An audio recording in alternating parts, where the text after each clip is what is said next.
साथियों, जय भीम, जय भारत, जय संविधान। मैं बहुजन दस्तक एंड कॉन्स्टिट्यूशन चैनल से गौतम रत्ना और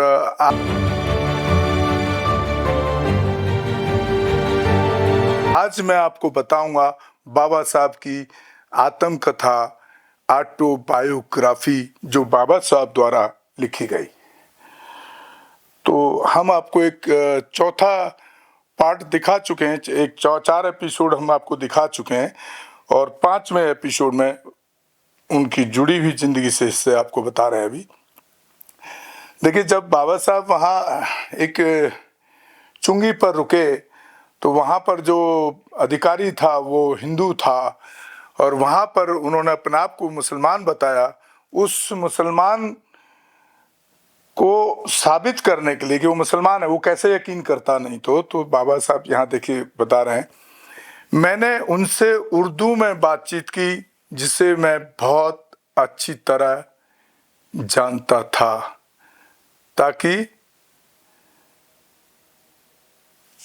ताकि इस बात में कोई संदेह न रहे कि मैं एक सच्चा मुसलमान हूँ। लेकिन यह तरकीब काम नहीं आई और उनका जवाब बहुत रूखा था। तुम्हारे लिए पानी किसने रखा है? पहाड़ी पर पानी है, अगर तुम जाकर ले आना चाहो तो मेरे पास तो है नहीं, वहां से ले आओ। यह कहकर उन्होंने मुझे विदा कर दिया। मैं गाड़ी में वापस आया और अपने भाई को, जो चुंगी पे ऑफिसर था, उसका जवाब बताया। मुझे नहीं पता कि मेरे भाई को क्या महसूस हुआ। उसने बस इतना ही किया कि हमें लेटने के लिए कहा। बैलों को खोल दिया गया था और गाड़ी को जमीन पर ढलानदार तरीके से रखा गया था, जिस तरह से बैलगाड़ी को नीचे करके आगे से डाउन करके छोड़ देते हैं। हमने गाड़ी के अंदर नीचे के तख्तों पर अपने बिस्तर बिछाए और आराम करने के लिए लेट गए। अब जब हम सुरक्षित जगह पर आ गए थे तो हमें इस बात की परवाह नहीं थी कि क्या हुआ, लेकिन हमारा दिमाग हाल की घटना की ओर मुड़ने से नहीं रुक पा रहा था, नहीं बच सकता था। हमारे पास बहुत सारा खाना था, हमारे अंदर भूख जल रही थी। इन सब के साथ हमें बिना खाना खाए सोना था। ऐसा इसलिए था क्योंकि हमें पानी नहीं मिल सकता था, और हमें पानी इसलिए नहीं मिल सकता था क्योंकि हम अछूत थे। यह आखिरी विचार था जो हमारे दिमाग में आया। ये बाबा साहब कह रहे हैं। मैंने कहा कि हम सुरक्षित जगह पर आ गए हैं। जाहिर है मेरे बड़े भाई को अपनी शंकाएं थीं। उन्होंने कहा कि हम चारों का सो जाना बुद्धिमानी नहीं है, कुछ भी हो सकता है। उन्होंने सुझाव दिया कि एक समय में 2 को सोना चाहिए और 2 को पहरा देना चाहिए। इसलिए हमने उस पहाड़ी की तलहटी में रात बिताई। सुबह 5 बजे हमारा गाड़ी वाहन आया और उसने सुझाव दिया कि हमें गोरेगांव के लिए चलना चाहिए। हमने साफ मना कर दिया। हमने उनसे कहा कि हम 8 बजे तक नहीं चलेंगे, हम कोई जोखिम नहीं उठाना चाहते थे। उसने कुछ नहीं कहा, इसलिए हम 8 बजे चले और 2 बजे गोरेगांव पहुंचे, दोपहर के 2 बजे। मेरे पिता हमें देखकर हैरान हुए। उन्होंने कहा कि उन्हें हमारे आने की सूचना नहीं मिली थी। हमने विरोध किया कि हमने सूचना दी थी। उन्होंने इस तथ्य से इनकार किया। बाद में पता चला कि गलती मेरे पिता के नौकर की थी, लेकिन इसने मेरे मन का एक अमिट छाप छोड़ी है इस घटना के घटित होने से पहले। यानी कि बाबा साहब का जो नौकर था उसने बाबा साहब की जानकारी उनके फादर को नहीं दी कि वो आज आने वाले हैं। घटित होने से पहले मैं जानता था कि मैं अछूत हूँ और अछूतों को कुछ भी अपमान और भेदभाव का सामना करना पड़ता है। उदाहरण के लिए मैं जानता था कि स्कूल में मैं अपनी कक्षा के छात्रों के बीच अपने रैंक के अनुसार नहीं बैठ सकता था, बल्कि मुझे अकेले एक कोने में बैठाया जाता था, बैठना पड़ता था। मैं जानता था कि स्कूल में मेरे बैठने के लिए एक अलग से टाट का टुकड़ा होगा और स्कूल की सफाई के लिए नियुक्त नौकर मेरे द्वारा इस्तेमाल किए गए टाट को नहीं छुएगा। मुझे शाम को टाट घर ले जाना पड़ता था और अगले दिन वापस लाना पड़ता था। स्कूल में रहते हुए मैं जानता था कि जब भी स्वर्ण जनरल कास्ट के वर्ग के बच्चों की को प्यास लगती है तो वो पानी के नल के पास जाकर उसे खोलकर अपनी प्यास बुझा सकते हैं। इसके लिए बस शिक्षक की अनुमति की आवश्यकता होती थी। लेकिन मेरी स्थिति अलग थी। मैं नल को छू नहीं सकता था और जब तक कोई जनरल कास्ट का बच्चा या सवर्ण समाज से जो व्यक्ति नल को न खोले तब तक मैं अपनी प्यास नहीं बुझा सकता था। यानी कि वहां पर भी वो खुद से पानी पी नहीं सकते थे। मेरे मामले में शिक्षक की अनुमति पर्याप्त नहीं थी, उसके लिए चपरासी की उपस्थिति जरूरी थी। शायद इसलिए था कि बाबा साहब नल को हाथ ना लगा दें और उससे कोई दूसरा अछूत ना हो जाए, क्योंकि वह एक मात्र व्यक्ति था जिसे क्लास टीचर ऐसे काम के लिए इस्तेमाल कर सकते थे।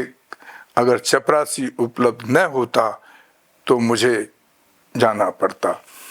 तो देखिए, ये बाबा साहब को चीज़ें जब वो यहाँ जा रहे हैं, बाबा साहब अपने पिताजी से मिलने, तो उनको ये स्कूलों में वो इससे पहले ये सब चीज़ें झेल चुके थे, जिनका उनको एहसास हो चुका था। शायद उनके जो दूसरे भाई थे उनको भी इस चीज़ का एहसास नहीं था कि इस तरह की घटनाएं एक जीवन का आम हिस्सा होंगी आने वाले टाइम में।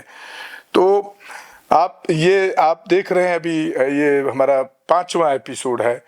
इसके बाद हम आपको 6ठा एपिसोड भी दिखाएंगे और मैं उम्मीद करता हूं कि आपको इतना बाबा साहब की ज़िंदगी से जो जुड़े हिस्से हैं, ऐतिहासिक हिस्से हैं, आपको कहीं ना कहीं आपके अंदर एक मार्मिक भावना और दर्द की भावना का एहसास करेंगे।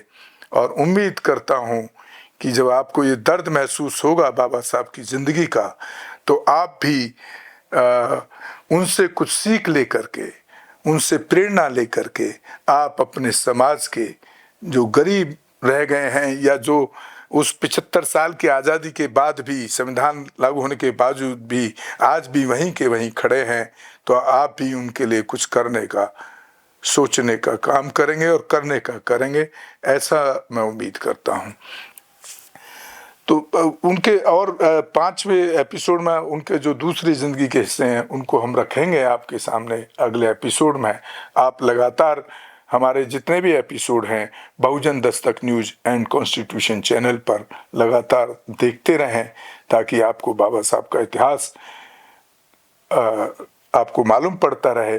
क्योंकि मैंने अक्सर देखा है कि बाबा साहब के जो आज की डेट में जो बाबा साहब के फॉलोवर है, मानने वाले लोग हैं, वो जय भीम का नारा तो लगाते हैं, लेकिन जब हम उनकी प्रैक्टिकल लाइफ को देखते हैं तो पता लगता है कि वो बाबा साहब को, उनकी बायोग्राफी को, उनकी जीवनी को, उनके संघर्ष को, उनके द्वारा लिखी हुई किताबों को पढ़ते नहीं हैं।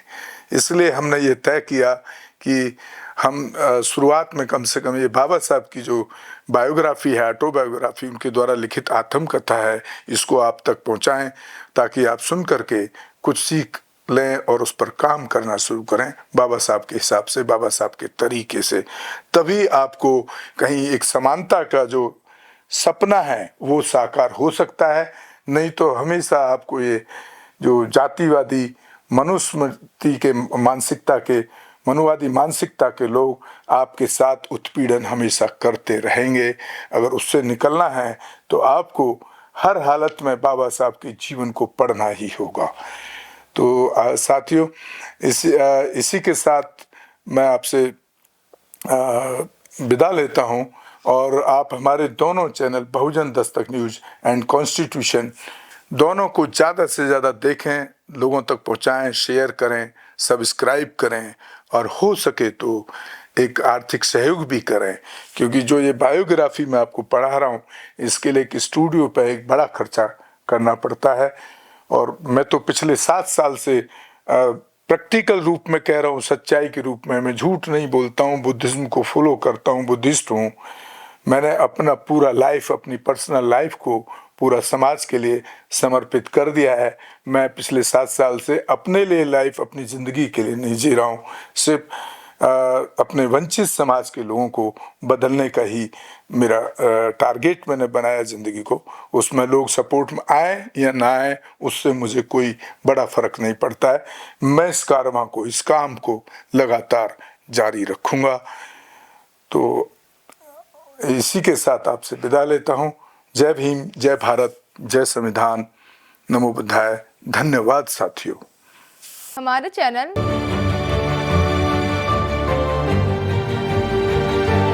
लाइक, शेयर, सब्सक्राइब देखना मत भूलिएगा। जय भीम, जय भारत, जय संविधान, नमो बुद्धाय। धन्यवाद। चैनल आर्थिक समस्या से गुजर रहा है।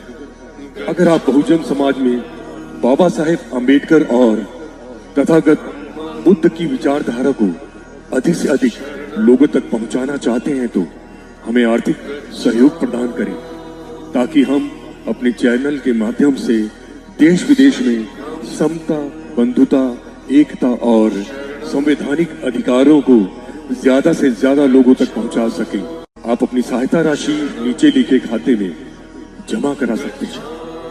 खाता धारक गौतम रत्ना, खाता संख्या 3169576865 IFSC कोड SBIN 0060336, बैंक भारतीय स्टेट बैंक। आप हमारे बैंक खाते का विवरण स्क्रीन पर भी देख सकते हैं। जय भीम, जय भीम। मैं गौतम रत्ना, गौतम फिल्म्स प्रोडक्शन में आपका स्वागत करता हूं। आप हमारे प्रोडक्शन हाउस के अंदर अपना कैरियर बना सकते हैं as a film director, as a producer and actor and actress and editor and cinematographer also. अगर आपको फिल्म से रिलेटेड कुछ भी प्रोजेक्ट आपको बनवाना है तो हमारे पास में पूरा सेटअप है, जिसमें फिल्म कैमरा है, शूटिंग लाइट्स है और एडिटिंग है। सारा A to Z एक ही जगह पर आपको हमारे यहाँ पर मिल जाएगा। तो दोस्तों, आप हमें कांटेक्ट कर सकते हैं हमारे नंबर्स पर 9810085714।